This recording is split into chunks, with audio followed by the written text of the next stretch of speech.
झारखंड में एक बार फिर से सियासी पारा गरमा रहा है।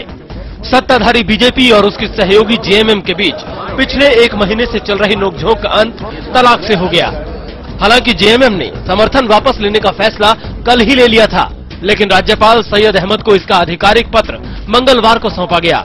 इसके साथ ही मुख्यमंत्री अर्जुन मुंडा ने भी अपने इस्तीफे के साथ साथ राज्यपाल से विधानसभा को भंग कर नए सिरे से चुनाव कराने की सिफारिश कर दी।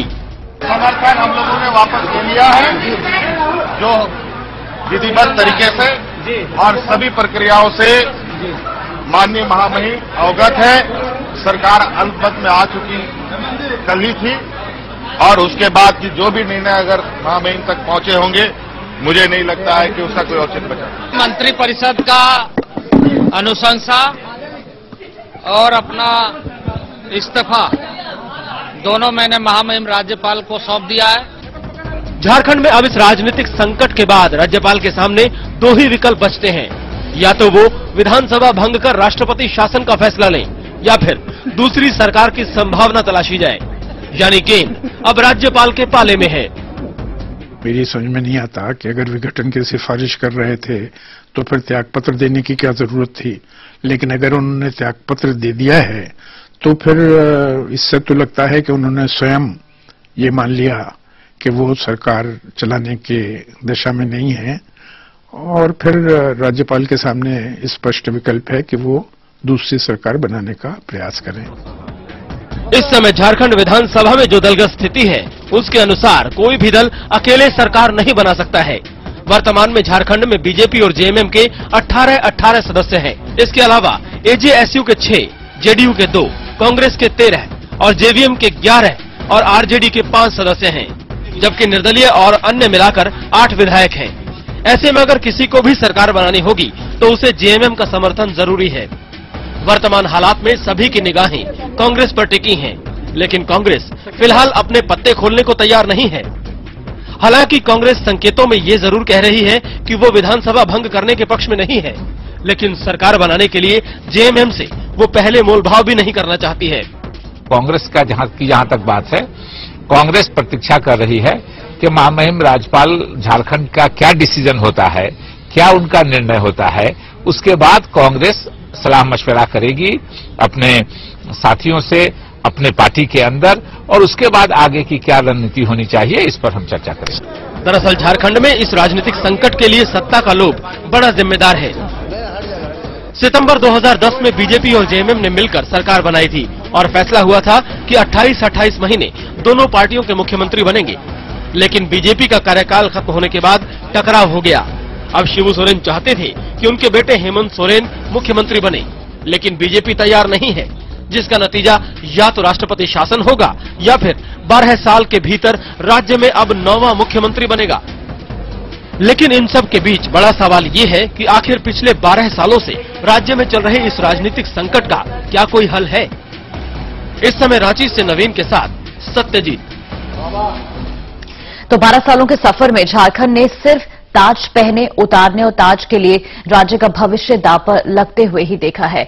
8 मुख्यमंत्री और 2 बार राष्ट्रपति शासन, कम उम्र के राज्यों में झारखंड ऐसा रिकॉर्ड बनाने वाला शायद पहला राज्य है और इसका श्रेय बाबूलाल मरांडी, शिबू सोरेन और अर्जुन मुंडा के माथे को ही जाता है। 15 नवंबर 2000 यही वो दिन था जब अलग राज्य के लिए लंबे आंदोलनों को मूर्त रूप मिला। तब बिहार के तत्कालीन मुख्यमंत्री लालू यादव ने केंद्र में एनडीए सरकार को चेताते हुए कहा था, झारखंड मेरी लाश पर बनेगा। लेकिन अलग राज्य के रूप में छत्तीसगढ़, उत्तराखंड और झारखंड इतिहास के पन्नों में दर्ज हो गया और इसी के साथ झारखंड में सत्ता, पद और हक की भीड़ में नेताओं की महत्वाकांक्षा चरम पर पहुंचने लगी।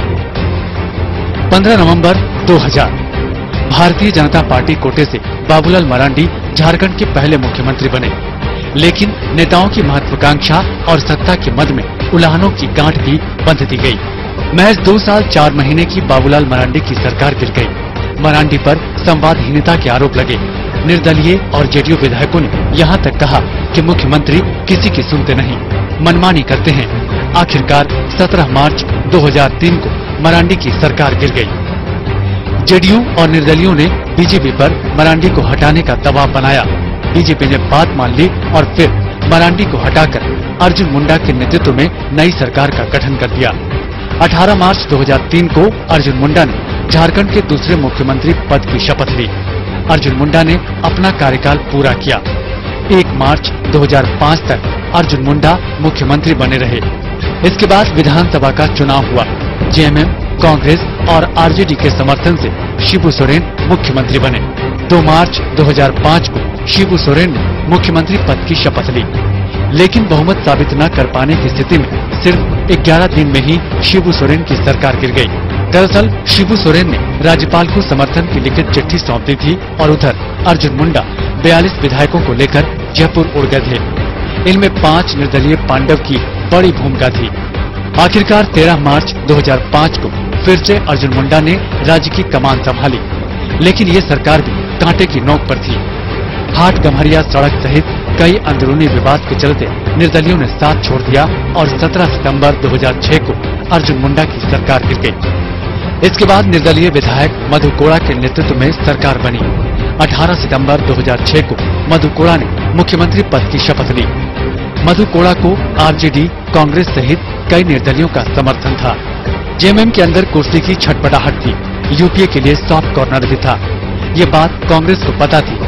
तब जेएमएम के 5 सांसद केंद्र में सरकार के साथ थे। न्यूक्लियर डील के समय कांग्रेस को जेएमएम की याद आई। जेएमएम इस बार सौदेबाजी के मूड में था।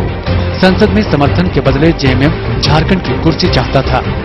यही वो समय भी था जब मधु कोड़ा पर घोटालों के आरोप लग रहे थे।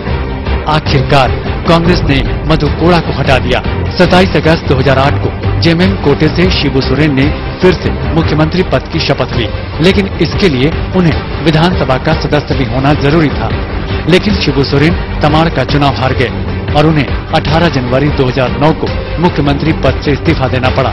इसके बाद 19 जनवरी 2009 से 29 दिसंबर 2009 तक राज्य पहली बार राष्ट्रपति शासन के हवाले हो गया।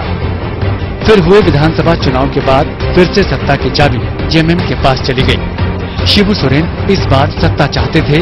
उन्हें इससे कोई फर्क नहीं पड़ रहा था कि किसके साथ सरकार बनाई जाए। वो बस मुख्यमंत्री का पद चाह रहे थे। बोकारो में बैठकर उन्होंने शर्त रख दी, बोकारो आकर जो समर्थन करेगा और जो शिबू सोरेन को मुख्यमंत्री बनाएगा, जेएमएम उसी को समर्थन देगा। बीजेपी बोकारो पहुंच गई और फिर 30 दिसंबर 2009 को शिबू सोरेन मुख्यमंत्री बने तो बीजेपी कोटे से रघुवर दास उप मुख्यमंत्री बने। लेकिन यूपीए से जेएमएम का मोह छूट नहीं पा रहा था। संसद में कटौती प्रस्ताव के दौरान जेएमएम ने यूपीए सरकार के पक्ष में वोट कर दिया। बीजेपी इससे नाराज हो गई और शिबू सरकार से समर्थन वापस ले लिया। 31 मई 2010 को सरकार गिर गई। इसके बाद झारखंड फिर से राष्ट्रपति शासन के हवाले हो गया। 1 जून 2010 से लेकर 10 सितंबर 2010 तक राष्ट्रपति शासन रहा। ये बात बीजेपी और जेएमएम को पच नहीं रही थी। अंदर ही अंदर दोनों ने सरकार चलाने के लिए 28 महीने का समझौता कर लिया। 11 सितंबर 2010 को बीजेपी कोटे से अर्जुन मुंडा ने मुख्यमंत्री पद की शपथ ली। लगभग 1.5 महीने तक सत्ता हस्तांतरण को लेकर खटपट चलती रही और आखिरकार 7 जनवरी 2013 को जेएमएम ने समर्थन वापसी की घोषणा कर दी। इसके साथ ही मुंडा सरकार गिर गई। 12 वर्षों की बाली उम्र में झारखंड खुद को संवार नहीं पाया। नेता अपने लिए लड़े, जेबें भरते गए, इसे राजनीतिक प्रयोगशाला बना दिया और झारखंड जार जार आंसू बहाता रहा। रांची से सत्यजीत कुमार के साथ हेमंत केसरी, सहारा समय।